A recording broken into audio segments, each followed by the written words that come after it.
Assalamualaikum warahmatullahi wabarakatuh. Jumpa lagi dengan channel Kibledek Kantil. Bagaimana kabarnya Sobat Bledek? Semoga selalu dalam keadaan sehat walafiat, tetap semangat. Pokoknya jangan sampai kalian putus asa. Karena semua persoalan di dalam kehidupan kita ada jalan keluarnya. Selama kalian mencari jalan keluar, insya Allah pasti mendapatkan jalan keluar. Oke, kali ini Kibledek mau membahas tentang wuku yang ke-14, yaitu wuku Mandasio.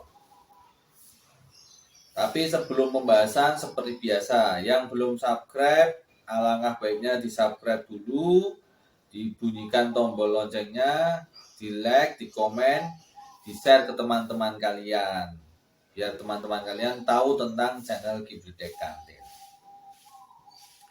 Oke, kita masuk ke pembahasan wuku Mandasio. Wuku Mandasio itu sama, rotasinya 7 hari, yaitu dimulainya dari Minggu Pon sampai dengan Sabtu Wage. Itu permulaannya yaitu dimulai dari Minggu Pon sampai ke Sabtu Wage, itu rotasinya 7 hari. Namun tidak semua Minggu Pon itu adanya di wuku Mandasio, tidak. Ada 4 wuku lainnya. Jadi setiap weton itu ada kemungkinan di 5 wuku. Oke, wuku Mandasio itu perwatakannya itu keras. Dia wataknya keras, mudah tersinggung. Tetapi dia itu sesungguhnya orang yang sangat baik, orang yang baik hati. Dia itu mudah bergaul, mudah berteman dengan siapapun. Jadi banyak yang suka berteman dengan wuku Mandasio ini.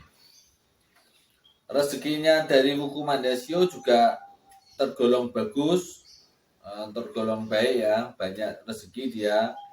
Dia juga wataknya suka menolong orang lain. Jadi dia senang menolong orang lain lah. Hanya saja dia itu memiliki sisi negatifnya, semua pekerjaan pinginnya dia cepat selesai.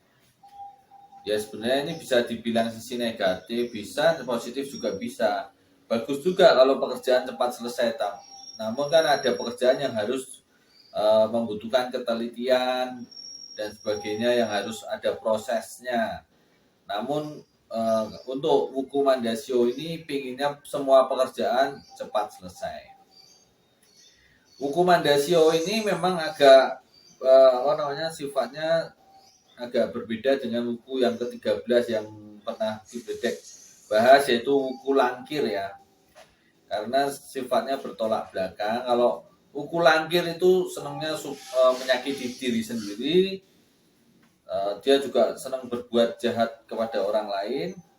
Tapi kalau wuku Mandasio ini orangnya suka menolong orang lain. Jadi kadang bertolak belakang. Oke, kita teruskan. Di semua wuku itu ada namanya perlambang. Ada pohon, ada burung, ada gedung, ada bokor, dan semacamnya. Ada namanya perlambang. Kalau di wuku Mandasio itu perlambangnya dari pohonnya adalah pohon asem. Pohon asem itu memperlambangkan kalau orang wuku Mandasio ini adalah orang yang teguh dalam hal pendiriannya ya teguh, terus dalam hal membuat suatu keputusan juga dia tidak goyah. Terus dia juga berbudi baik. Dia memang orang yang baik, orang yang memang pada dasarnya memiliki hati yang baik. Dia suka menolong orang-orang yang sedang kesusahan. Dia bisa sebagai pelindung dari orang-orang yang sedang susah. Jadi sifatnya dia memang orang yang baik, dia suka melindungi orang-orang yang susah.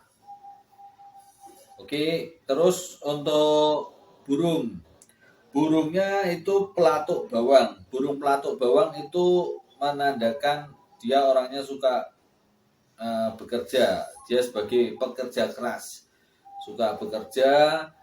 Dia juga tidak terpaksa dalam melakukan pekerjaannya, karena itu dia merasa senang, enjoy saja, dan kerjaannya selalu beres. Terus kalau dalam hal perlambang dari gedungnya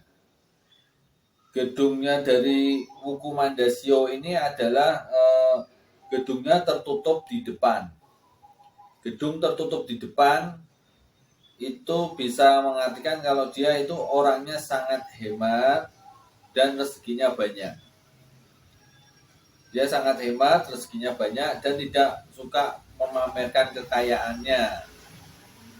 Dia lebih suka menolong orang banyak dibanding memamerkannya.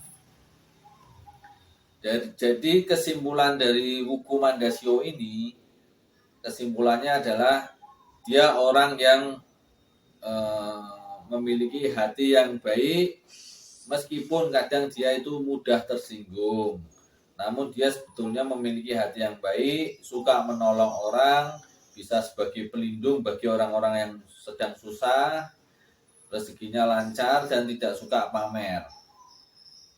Ya, untuk Wuku Mandasio ini banyak bagusnya ya, banyak sisi positifnya. Jadi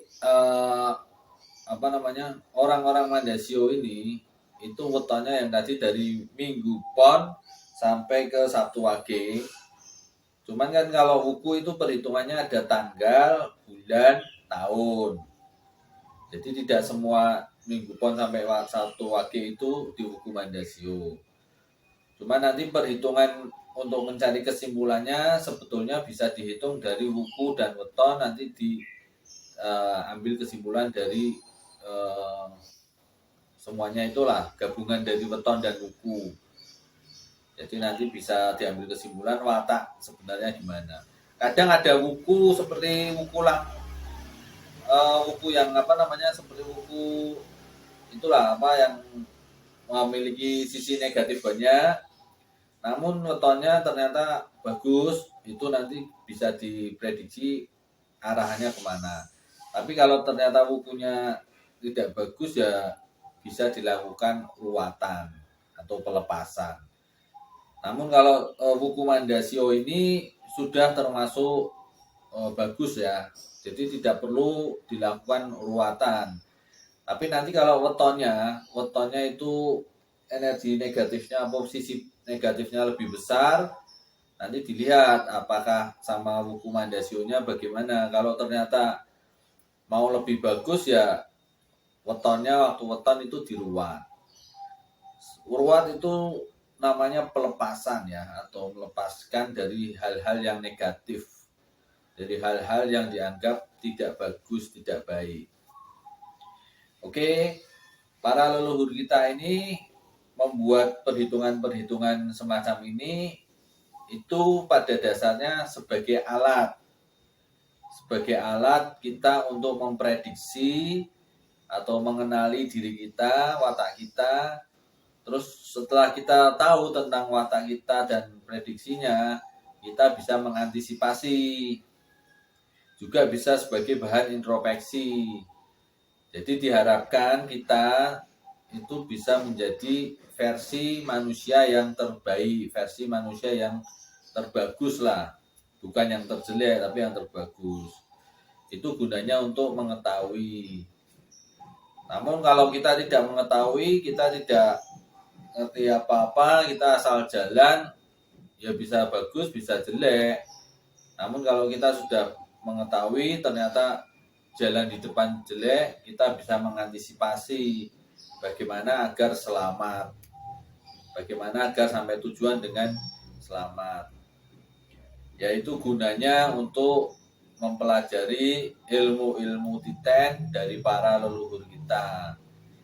Di sini memang tidak 100% benar apa yang dikatakan ilmu titen, apa yang tercatat di ilmu titen itu tidak 100% benar, mungkin ada di 80% atau 90% saja. Karena ini titenan itu semacam alur ya, kita melihat alurnya, oh alurnya begini. Kalau di ilmu ekonomi ada yang namanya prediksi tentang perekonomian. Terus kalau di teknik ada prediksi tentang teknik. Jadi ilmu titen ini adalah prediksi tentang kehidupan. Jadi bisa disebut sebagai ilmu tentang kehidupan. Jadi jangan langsung mengartikan ini musyrik, ini syirik, ini tidak boleh dipelajari. Bukan. Selama kita menyadari kalau ini hanya sebagai alat, ini bukan namanya bukan ramalan. Ini hanya sebagai alat untuk memprediksi, itu bukan ramalan. Kalau ramalan kita selalu meyakini itu benar, itu salah. Prediksi kita sudah tahu kalau prediksi ini tidak 100% benar. Jadi ada kemungkinan salahnya. Namun prediksi ini bisa kita buat sebagai alat antisipasi.